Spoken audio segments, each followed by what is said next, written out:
नमस्कार दोस्तों, इस वीडियो में आप सीटेट दिसंबर 2021 के दिनांक 27 दिसंबर शिफ्ट के पेपर के इन्वायरमेंटल स्टडीज पार्ट का कंप्लीट सॉल्यूशन देखने जा रहे हैं। यदि सीटेट दिसंबर 2021 के सभी शिफ्टों के पेपर का कंप्लीट सॉल्यूशन देखना चाहते हैं तो इस वीडियो के समाप्त होने के बाद से आप इस वीडियो का डिस्क्रिप्शन जरूर चेक करिएगा। और अगर चैनल पर पहली बार विजिट कर रहे हैं तो इस चैनल को सब्सक्राइब जरूर कर लीजिएगा सीटेट की बेहतरीन तरीके से तैयारी करने के संदर्भ में।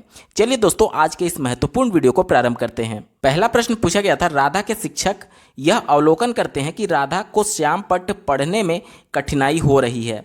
डॉक्टर सलाह देते हैं कि राधा को ऐसे खाद्य पदार्थों की मात्रा बढ़ाने की आवश्यकता है जिनमें निम्न पोषक तत्व प्रचुर मात्रा में हो। तो जो आंखों की रोशनी से जुड़ा विटामिन है वो विटामिन ए होता है, तो उसको ऐसे पदार्थ पोषक तत्व युक्त पदार्थ खाने चाहिए जिसमें विटामिन ए ज़्यादा से ज़्यादा मात्रा में हो ताकि उसकी रोशनी तेज हो सके, आंखों की रोशनी तेज हो सके। तो ऑप्शन नंबर 2 सही जवाब होगा। अगला प्रश्न पूछा गया था, कौन सा वन्य जीव संरक्षण क्षेत्र हंगुल मृग के संरक्षण के लिए प्रसिद्ध है। स्क्रीन पर आप हंगुल मृग का इमेज देख सकते हैं। इसका उत्तर हो जाएगा ऑप्शन नंबर 2 दाचीगाम। दाचीगाम जम्मू और कश्मीर राज्य के श्रीनगर जिले में स्थित एक राष्ट्रीय उद्यान है। यह डल झील से पूर्व में स्थित है। श्रीनगर से लगभग 22 किलोमीटर दूर यह राष्ट्रीय उद्यान स्थित है, जो कि लगभग 141 वर्ग किलोमीटर क्षेत्रफल में फैला हुआ है। तो दाचीगाम राष्ट्रीय संरक्षण क्षेत्र हंगुल मृग के संरक्षण के लिए प्रसिद्ध है। उत्तर हो जाएगा ऑप्शन नंबर 2। अगला प्रश्न पूछा गया था, संपूर्ण विश्व में शुरू होने वाले ओजोन परत का संरक्षण एक महत्वपूर्ण पर्यावरण संबंधित पहल है। ओजोन परत का संरक्षण किस कारण प्रारंभ हुआ था, इसका चुनाव कीजिए। पहला विकल्प देखिए रामसार, इसे रामसर सम्मेलन के नाम से भी जाना जाता है। तो ये सम्मेलन जो है बेसिकली आर्द्र भूमि विशेषकर जल प्रवाही पशु पक्षियों के प्राकृतिक आवास से संबंधित एक सम्मेलन था। तो ये आपका उत्तर नहीं होगा क्योंकि ओजोन परत से इसका कोई भी लेना देना नहीं है। क्योटो प्रोटोकॉल बेसिकली एक अंतर्राष्ट्रीय संधि है जिसे ग्लोबल वार्मिंग द्वारा हो रहे जलवायु परिवर्तन को रोकने के लिए बनाया गया था। तो ये भी आपका उत्तर नहीं होगा क्योंकि ये ओजोन परत से संबंधित नहीं था। चौथा देखिए डरबन समिट, डरबन शिखर सम्मेलन। डरबन समिट की बात करें तो वर्ष 2011 में United Nations climate change conference जो कि डरबन में आयोजित किया गया था, जो कि साउथ अफ्रीका में है।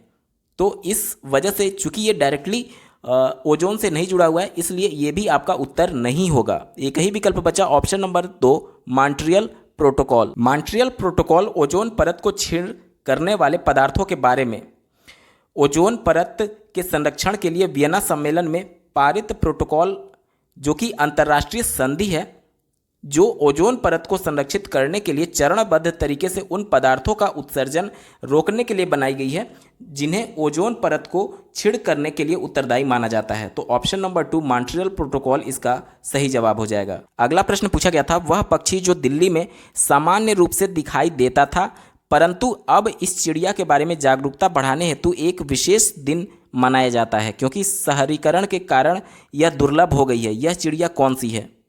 तो इसका उत्तर हो जाएगा ऑप्शन नंबर 4 गौरैया। अगला प्रश्न पूछा गया था, निम्न में से किन स्थानों पर आप नावों का उपयोग यातायात के साधन के रूप में देख सकते हैं। तो ये कश्मीर और केरल में देख सकते हैं आप डायरेक्टली। तो ऑप्शन नंबर 2 सही जवाब होगा। अगला प्रश्न पूछा गया था, निम्न में से कौन सा एक कीटभक्षी पौधा नहीं है। तो निपेंथिस तो आप बहुत बार पढ़े होंगे, कई बार सीटेट की परीक्षाओं में आ भी चुका है। तो ये तो कीटभक्षी होता है, तो आपका उत्तर नहीं होगा क्योंकि जो नहीं होता है कीटभक्षी वो आपसे पूछा जा रहा है। स्क्रीन पर आप निपेंथिस का इमेज देख सकते हैं। ये घड़ेनुमा आकृति होती है जो कि ऊपर से ढक्कन की तरह लगा होता है और इसमें विशेष प्रकार का एक तरल पदार्थ निकलता है जो कि विशेष गंध छोड़ता है, जिसकी वजह से कीट पतंग इसमें आ करके आकर्षित होते हैं और इसके अंदर चले जाते हैं और ये ढक्कन बंद हो जाता है। उसके बाद से ऑक्सीजन की शॉर्टेज की वजह से उनकी मृत्यु हो जाती है। पहला ऑप्शन दिया गया था डायोनिया, तो ये भी एक कीटभक्षी पौधा होता है। देखिए ऊपर ये इसके 2 पत्ते नुमा होते हैं जो कि ऊपर कांटे जैसी संरचना होती है और इसके अंदर पत्ते पहले खुले रहते हैं। जैसे ही इसके अंदर कोई कीट जाएगा तो ये पत्ता अपने आप ये ऊपर जा करके दोनों पत्ते आपस में टच हो जाते हैं और कीट अंदर ही फंस जाता है और उसकी मृत्यु हो जाती है। तो डायोनिया और निपेंथिस आपका उत्तर नहीं होगा। संड्यूब पौधे का इमेज आप अपने स्क्रीन पर देख पा रहे होंगे। ये भी एक प्रकार का कीटभक्षी पौधा है तो ये भी आपका उत्तर नहीं होगा। एक ही विकल्प बचा एजीरेटम, ये आपका सही जवाब हो जाएगा। ये कीटभक्षी पौधा नहीं होता है। स्क्रीन पर एजीरेटम प्लांट का इमेज आप देख पा रहे हैं। ये कीटभक्षी पौधा नहीं होता है। प्रश्न में चूंकि नहीं पूछा गया था, यही आपका उत्तर हो जाएगा। एजीरेटम प्लांट कीटभक्षी पौधा नहीं है। अगला प्रश्न पूछा गया था, रानी को एक कपड़े का टुकड़ा प्राप्त होता है जो कि बहुत मजबूत है और चटक रंग का है, अधिक छिद्रयुक्त नहीं है, जलने पर गंध उत्पन्न करता है, सभी जगह उपलब्ध है, इसके बहुत से उपयोग हैं, उच्च तापमान से में नहीं पहना जा सकता, उच्च तापमान में ये शरीर में खुजली करने लगता है। तो ये पॉलिएस्टर का ये सभी गुण है। ऑप्शन नंबर 2 इसका बिल्कुल सही जवाब हो जाएगा। पॉलिएस्टर सही उत्तर है। अगला प्रश्न पूछा गया था, यदि भिन्न प्रजाति के दो जीव संपर्क में एक साथ आते हैं और इस संबंध में एक जीव को फायदा होता है और दूसरे जीव को नुकसान होता है, तो ऐसे संबंध को क्या कहते हैं? तो ऐसे संबंध को परजीविता कहते हैं। ऑप्शन नंबर 1 सही जवाब हो जाएगा। लेकिन अगर दोनों संपर्क में आए और किसी को नुकसान ना हो तो यह सहजीविता होता है। लेकिन चूंकि यहाँ पर एक को फायदा हो रहा है और एक को नुकसान हो रहा है, तो ये परजीवी होते हैं। ऑप्शन नंबर 1 सही उत्तर है। अगला प्रश्न पूछा गया था, निम्न में से कौन सी ग्रीन हाउस गैस नहीं है? जो नहीं होगा वहीं आपका उत्तर होगा। मीथेन जो है ग्रीन हाउस गैस है, इस वजह से आपका उत्तर नहीं होगा। कार्बन डाइऑक्साइड भी ग्रीन हाउस गैस है, आपका उत्तर नहीं होगा। कार्बन मोनोऑक्साइड भी ग्रीन हाउस गैस है, आपका उत्तर नहीं होगा। लेकिन बात करें सल्फर डाइऑक्साइड की, तो ये ग्रीन हाउस गैस नहीं है। आपका उत्तर ऑप्शन नंबर 3 सही जवाब है। अगला प्रश्न पूछा गया था, निम्न में से कौन से पौधे का उपयोग डिब्बे और मकान बनाने में होता है? देखिए, घास हो गया, मक्का हो गया, गन्ना हो गया, ये तो ऐसे ही ऑप्शन कट गया क्योंकि मकान बनाने में इनका उपयोग नहीं किया जाता है। लेकिन अगर बांस की बात करें तो ये डिब्बे बनाने में भी इसका प्रयोग किया जाता है और मकान बनाने में भी प्रयोग किया जाता है। बांस बल्ली का प्रयोग करके आप हाइट पर जा करके प्लास्टर करते हैं या फिर जो दीवार होते हैं उनको जोड़ते हैं। तो ऑप्शन नंबर 2 सही जवाब हो जाएगा। अगला प्रश्न पूछा गया था, निम्न में से कौन सी भोजन संबंधी आदत कार्बन पदचिह्न को कम करने में मदद करेगी? कार्बन पदचिह्न का मतलब, इसे अंग्रेजी में कार्बन फुटप्रिंट बोला जाता है। यानी कि इसका अर्थ ये होता है कि किसी एक संस्था, व्यक्ति या फिर उत्पाद द्वारा किया गया कुल कार्बन उत्सर्जन ही कार्बन फुटप्रिंट कहलाता है। तो यहाँ पर पूछा गया था सबसे कम करने में मदद करेगी कार्बन फुटप्रिंट को। तो ऑप्शन नंबर 4 देखिए, स्थानीय रूप से उगाए गए खाद्य पदार्थों का सेवन, ये सही उत्तर हो जाएगा। इसमें कार्बन का उत्सर्जन जो होगा वो सबसे कम होगा। तो ऑप्शन नंबर 4 सही उत्तर है। अगला प्रश्न पूछा गया था, कर्क रेखा निम्न में से किन भारतीय राज्यों से होकर के गुजरती है? भारत के कुल 8 राज्यों से होकर के कर्क रेखा गुजरती है, जिसमें पहला है गुजरात, दूसरा राजस्थान, तीसरा मध्य प्रदेश, चौथा छत्तीसगढ़, पांचवा झारखंड, छठा पश्चिम बंगाल, सातवां त्रिपुरा और आठवां मिजोरम राज्य से होकर के कर्क रेखा गुजरती है। पहला विकल्प देखिए, महाराष्ट्र से होकर के नहीं गुजरती, तो ये आपका गलत हो गया। तीसरा विकल्प देखिए, ओडिशा से नहीं गुजरती, और चौथे में भी ओडिशा दिया गया, तो ये दोनों गलत हो गया। एक ही विकल्प बचा ऑप्शन नंबर 2 देखिए, गुजरात, राजस्थान, मध्य प्रदेश, छत्तीसगढ़, झारखंड, पश्चिम बंगाल, त्रिपुरा और मिजोरम। टोटल 8 राज्य हैं जिनसे होकर के कर्क रेखा गुजरती है। ऑप्शन नंबर 2 सही जवाब होगा। अगला प्रश्न पूछा गया था, एक शहरी परिवेश में कोई सब्जी बेचने वाला अपने उत्पाद को लंबे समय तक नहीं रख सकता और इस कारण तुरंत ही उसे कम दामों पर बेचने का निर्णय कर लेता है। ऐसा क्यों करता है, आपसे पूछा जा रहा है। तो ऐसे उत्पाद जो जल्दी ही खराब होने लगते हैं, खराब होने के वजह से कहीं उसको नुकसान ना हो जाए, इस वजह से वो कम दाम पर बेच रहा था। तो ऑप्शन नंबर 3 देखिए, शीघ्र खराब होने वाले सामान होने के कारण संकटग्रस्त बिक्री। ऑप्शन नंबर 3 सही जवाब है। अगला प्रश्न पूछा गया था, निम्न में से किन पक्षियों के चोंच में छानने की प्रणाली होती है? स्क्रीन पर आप फ्लेमिंगो का इमेज देख पा रहे हैं। इसे राजहंस के भी नाम से जाना जाता है और हंसावर भी कहा जाता है। इनके ही चोंच में छानने की प्रणाली होती है, तो फ्लेमिंगो इसका सही जवाब हो जाएगा। ऑप्शन नंबर 1 फ्लेमिंगो हंसावर इसका सही उत्तर है। अगला प्रश्न पूछा गया था, उस जोड़े की पहचान कीजिए जो कीड़ों के लार्वा के उदाहरण है। तो ये सुंडी और इल्ली हैं। ऑप्शन नंबर 4 इसका सही जवाब हो जाएगा। अगला प्रश्न पूछा गया था, ईवीएस की प्रकृति है। तो ईवीएस की प्रकृति एकीकृत है। ऑप्शन नंबर 1 सही जवाब हो जाएगा। एकीकृत का मतलब ये होता है कि कई सब्जेक्ट्स को एक साथ पढ़ाना, एक साथ जोड़ करके पढ़ाना। जैसे कि अगर बात करें भाषा और गणित, इसको ईवीएस से जोड़ करके पढ़ाया जाता है। कैसे, अब इसको समझिए। गणित में आप देखेंगे छोटे बच्चों के किताब में एक अंक लिखा रहेगा और उसके आगे एक बिल्ली या फिर किसी जानवर या फिर किसी कार्टून का इमेज बना होगा। इसी प्रकार से 2 लिखा रहेगा, इसके सामने 2 बिल्ली का चित्र बना रहेगा। यानी बिल्ली क्या है, उसके परिवेश का हिस्सा है, यानी इन्वायरमेंट का हिस्सा है। तो ये ईवीएस का पार्ट हो गया और ये गणित का पार्ट हो गया। इसी प्रकार से आप देखेंगे कि उसके भाषा वाले किताब में यानी कि हिंदी किताब में हिंदी में बिल्ली लिखा रहेगा और उसके आगे बिल्ली का इमेज बना रहेगा। तो ये क्या हो गया, ये भाषा का पार्ट हो गया और बिल्ली का जो इमेज है वो ईवीएस का पार्ट हो गया। इसी तरीके से आप देखेंगे कि जब वो कक्षा 3 और 4 में जाता है तो ईवीएस के पुस्तक में, क्योंकि कक्षा 1 और 2 में ईवीएस नहीं है लेकिन 3, 4, 5 में ईवीएस की पुस्तक है, तो उसमें देखेंगे कि विज्ञान को जोड़ करके उसको पढ़ाया जाता है। कैसे, उसको ये बताया जाता है कि आप शौच से आने के बाद से अपने हाथ को साबुन से धुलिए। ये क्यों किया जाता है, क्योंकि जैसे आप जानते हैं कि गंदगी की वजह से बीमारियां उत्पन्न हो जाती हैं। तो बीमारियों का एक संक्षिप्त परिचय देने के लिए उसको इस प्रकार के परिवेश, क्योंकि वो उसके एक तरीके से जीवन का पार्ट है।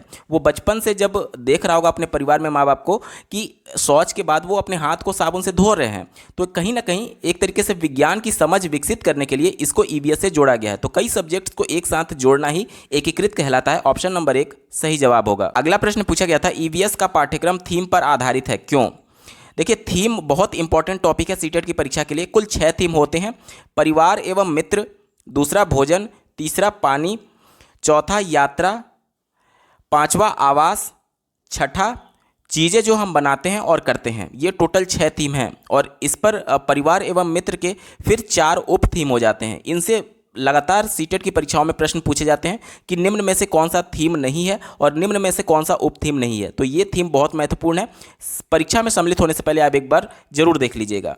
तो पूछा गया था कि ईवीएस का पाठ्यक्रम थीम पर आधारित क्यों है, तो इस वजह से है क्योंकि थीम छात्रों में पर्यावरण के बारे में एक संयुक्त एवं अंतः संबंधित समझ को विकसित करता है।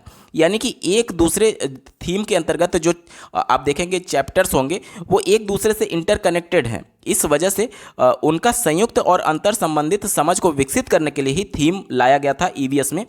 तो ऑप्शन नंबर 1 सही जवाब हो जाएगा। अगला प्रश्न पूछा गया था, कक्षा 3 से 5 तक ईवीएस एक विषय के रूप में विज्ञान, सामाजिक विज्ञान और पर्यावरण शिक्षा को निम्न में से किसके अनुशंसा पर एकीकृत करता है? तो ये एनसीएफ 2005 की अनुशंसा पर किया गया था। ऑप्शन नंबर 2 सही जवाब है। अगला प्रश्न पूछा गया था, एक ईवीएस की अध्यापिका के लिए अपनी ईवीएस कक्षा में निम्न में से कौन सर्वाधिक चुनौतीपूर्ण है? पहला विकल्प देखिए दिया गया है विद्यालय की भौगोलिक स्थिति, दूसरा दिया गया है महानगरों में बड़े विद्यालय और चौथा दिया गया है छात्रों के लिंग। तो यहाँ पर सही उत्तर हो जाएगा ऑप्शन नंबर 3 भिन्न भिन्न प्रकार के छात्रों को संबोधित करना, क्योंकि विभिन्न प्रकार के अलग अलग सांस्कृतिक पृष्ठभूमि से बच्चे आए होंगे, जिसकी वजह से ये थोड़ा चुनौतीपूर्ण होगा सभी छात्रों को संबोधित करना। ऑप्शन नंबर 3 सही उत्तर है। अगला प्रश्न पूछा गया था, निम्नलिखित में से किस प्रकार का सीखना ईवीएस कक्षाओं के लिए उपयुक्त है? तो पहला देखिए स्वयं करके सीखना, ये तो बिल्कुल सही है। बच्चे जब खुद करके सीखेंगे तो उनका अधिगम अर्थपूर्ण होगा। दूसरा दिया गया है विवरणों द्वारा सीखना, यानी कि एक तरीके से क्लास में टीचर आए और लेक्चर देकर के चले गए, तो ये थोड़ा निगेटिव सेंस होता है, आपका उत्तर नहीं होगा। तीसरा देखिए परिभाषाओं द्वारा सीखना, परिभाषा हमेशा थोड़ा निगेटिव सेंस में रहता है। क्यों रहता है? क्योंकि परिभाषाओं के माध्यम से बच्चों को नहीं सिखाया जा सकता। जब तक बच्चे अपने परिवेश से जोड़कर नहीं सीखेंगे ईवीएस को, तब तक उनके लिए ये मुश्किल होता है। इस वजह से ये निगेटिव सेंस दे रहा था, आपका उत्तर नहीं होगा। चौथा विकल्प यहाँ पर मिसप्रिंट किया गया सीबीएसई के द्वारा। देखिए दिया गया हिंदी वाले पार्ट में रट कर सीखना, और जब इंग्लिश वाले पार्ट में आप देखेंगे अंग्रेजी वाले में इसी ऑप्शन को दिया गया है डिस्करेजिंग रोट लर्निंग। रोट मतलब कि रटने से संबंधित है और डिस्करेजिंग मतलब कि हतोत्साहित करना। तो हिंदी में जहाँ पर लिखा था कि रट कर सीखना, अंग्रेजी में यहाँ पर दिया गया है डिस्करेजिंग रोट लर्निंग, यानी कि रटने को हतोत्साहित करने के संदर्भ में। तो ये ऑप्शन आपका सही था। हिंदी में मिसप्रिंट है लेकिन अंग्रेजी वाले में सही दिया गया है। तो हमारा कौन कौन सा सही हो गया? देखिए पहला सही था, दूसरा और तीसरा गलत था और चौथा सही था, यानी A and D only correct होगा। तो ऑप्शन नंबर 2 देखिए ए एंड डी इसका सही जवाब होगा। अगला प्रश्न पूछा गया था, ईवीएस के पाठ्यक्रम में हम चीज़ें कैसे बनाते हैं और करते हैं, ये क्या है? तो 6 थीम में से ये एक थीम है, तो उत्तर ऑप्शन नंबर 1 सही जवाब हो जाएगा। अगला प्रश्न पूछा गया था, पशुओं के संरक्षण के विषय में छात्रों को संवेदित करने के लिए किसी नीति की खोज कीजिए। तो यहाँ पर छात्रों को पशुओं के संरक्षण के लिए एक तरीके से संवेदनशील बनाना है। तो देखिए कहानियों और विवरणों के माध्यम से किया जा सकता है, पहला सही है। दूसरा देखिए, प्रयोग इसमें कुछ नहीं कर सकते। आप क्या प्रयोग करके दिखाएंगे कि किस प्रकार से बच्चों को कि दिखाएंगे प्रयोग करके कि जानवरों को हमें संरक्षण करना चाहिए, तो प्रयोग यहाँ पर नहीं होगा। तीसरा देखिए, हास्य चित्र पट्टियाँ, ये पॉजिटिव सेंस है इस कॉन्टेक्स्ट में। चौथा देखिए, कविताएं भी इसके लिए पॉजिटिव है। तो option number A C D यानी विकल्प 2 इसका सही उत्तर हो जाएगा। अगला प्रश्न पूछा गया था, कक्षाओं में ईवीएस के क्रियाकलापों का संचालन करने का क्या उद्देश्य है। पहला देखिए दिया गया है, छात्रों के अन्वेषण यानी कि खोज करने और अवलोकन करने के अवसर प्रदान करना, ये विकल्प बिल्कुल पॉजिटिव था, आपका उत्तर होगा। दूसरा देखिए, छात्रों में क्रियात्मक कौशलों का विकास करना, क्रियात्मक मतलब कि करके सीखने से संबंधित ये कौशल है, तो ये भी आपका विकल्प पॉजिटिव था, आपका उत्तर होगा।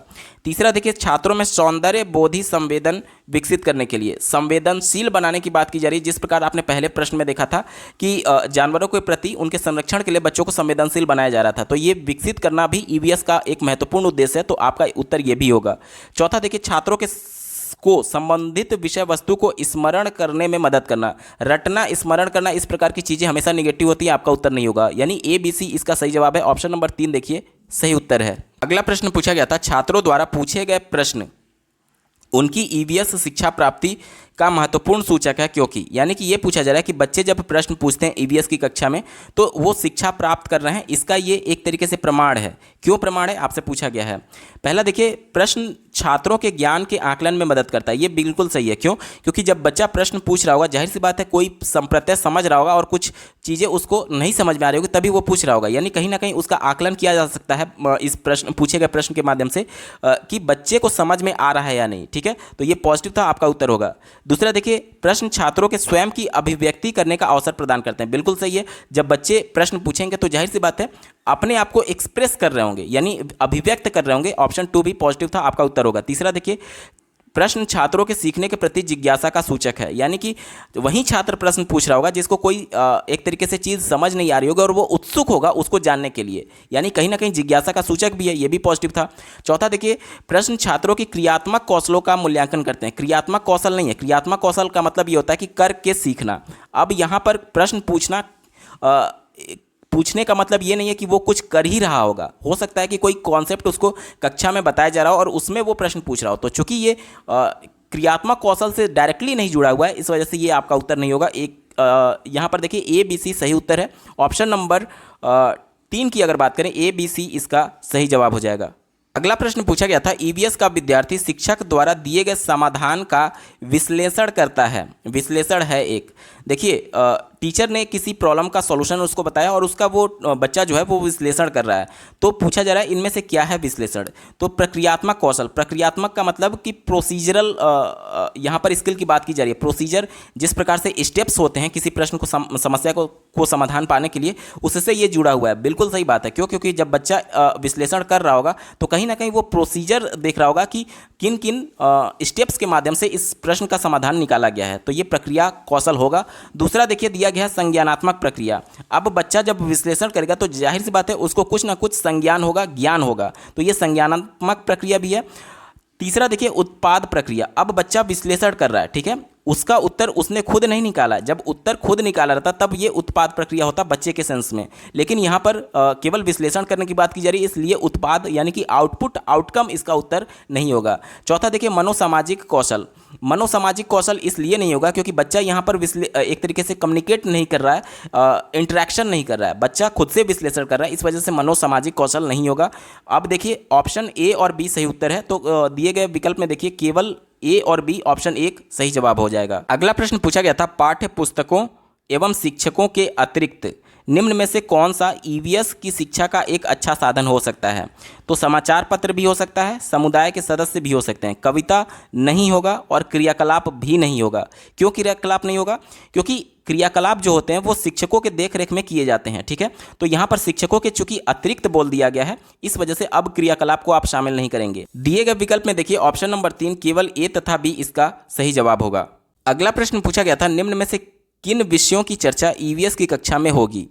यहाँ पर देखिए पहला दिया गया पेट्रोल का दर। तो पेट्रोल चूंकि बच्चे के परिवेश का एक हिस्सा है, वो माता पिता के साथ जब बाइक पर जाता होगा तो कहीं ना कहीं पेट्रोल देखता होगा, तो ये उसके ईवीएस यानी कि परिवेश का हिस्सा होने की वजह से इस पर चर्चा की जा सकती है। दूसरा देखिए पशुओं के संरक्षण, ये भी उसके परिवेश का हिस्सा था।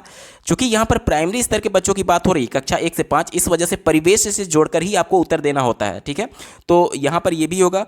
जल संपदा की भी, जल आपदा की भी बात होनी चाहिए, क्योंकि जिस प्रकार से बच्चों को जानवर के संरक्षण के प्रति सचेत किया जाता है, संवेदनशील बनाया जाता है, उसी प्रकार से उनको जल के प्रति भी संवेदनशील बनाना होगा, ताकि बच्चे जल का कम से कम नुकसान करें या फिर बर्बाद करें। तो इस वजह से जल आपदा टॉपिक के बारे में उनको बताना जरूरी है।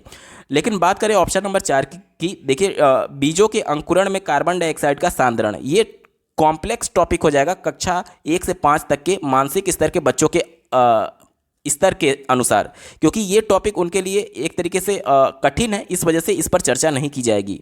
तो ए बी सी इसका सही जवाब था, ऑप्शन नंबर 1 सही जवाब हो जाएगा। अगला प्रश्न पूछा गया था, निम्न में से कौन सा ईवीएस के मूल्यांकन में सामाजिक कौशलों का सूचक हो सकता है। सामाजिक कौशल मतलब कि आप एक दूसरे से किस प्रकार से इंटरेक्शन करते हैं, उससे संबंधित आपका विकल्प ही उत्तर होगा। तो यहाँ पर देखिए ऑप्शन नंबर 3 साझा करना तथा मिलकर कार्य करना इसका सही जवाब हो जाएगा। अगला प्रश्न पूछा गया था, रंग के आधार पर पशुओं को वर्गीकृत करना, उपयुक्त वाक्यांश क्या इंगित करता है। तो ये सीखने के उद्देश्य को इंगित करता है कि किस प्रकार से रंग के आधार पर पशुओं को वर्गीकृत किया गया है, कि ये काले रंग का ये जानवर है, लाल रंग का ये जानवर है, सफ़ेद रंग का ये जानवर है। तो ये सीखने का उद्देश्य की तरफ इंगित करता है, ऑप्शन नंबर 1 सही जवाब हो जाएगा। दोस्तों हम लोग पेपर के बिल्कुल अंतिम पड़ाव में आ चुके हैं। अभी तक का ये वीडियो आपको कैसा लगा कमेंट के माध्यम से जरूर बताइएगा, क्योंकि आपका एक कमेंट मुझे मोटिवेट करेगा ऐसे ही महत्वपूर्ण वीडियो लाने के संदर्भ में। इस पेपर का अंतिम प्रश्न पूछा गया था, शिक्षिका द्वारा उनके ईवीएस छात्रों का मूल्यांकन उनके अवलोकन द्वारा उनसे प्रश्न पूछकर चित्र बनाने में उनकी भागीदारी तथा विचार विमर्श में हिस्सा लेने एवं उसके उपरांत इकाई परीक्षण यह दर्शाता है कि पहले बच्चों का शिक्षिका के द्वारा अवलोकन किया गया, उसके बाद से प्रश्न पूछे गए, उसके बाद से चित्र बनाने में भी उनको पार्टिसिपेट कराया गया, फिर इंटरेक्शन किया गया टीचर के माध्यम से, और साथ ही साथ अंत में एक इकाई परीक्षण यानी कि एक टेस्ट भी लिया गया, यूनिट टेस्ट लिया गया। तो ये क्या दर्शाता है, पहला दिया गया शिक्षक अवलोकन के उपकरण का प्रयोग कर रही है, ये विकल्प संकुचित था, केवल अवलोकन नहीं हो रहा है बल्कि उनको इंटरेक्शन का भी मौका दिया जा रहा है, उनको चित्रकारी में भी भाग लेने का मौका दिया जा रहा है, उनसे प्रश्न भी पूछे जा रहे हैं, बाद में परीक्षा भी हो रही है। तो केवल अवलोकन नहीं है ये, ठीक है। दूसरा देखिए शिक्षिका संकलित मूल्यांकन का उपयोग कर रही है। संकलित मूल्यांकन कहने का मतलब कि समेटिव असेसमेंट से लिया गया है।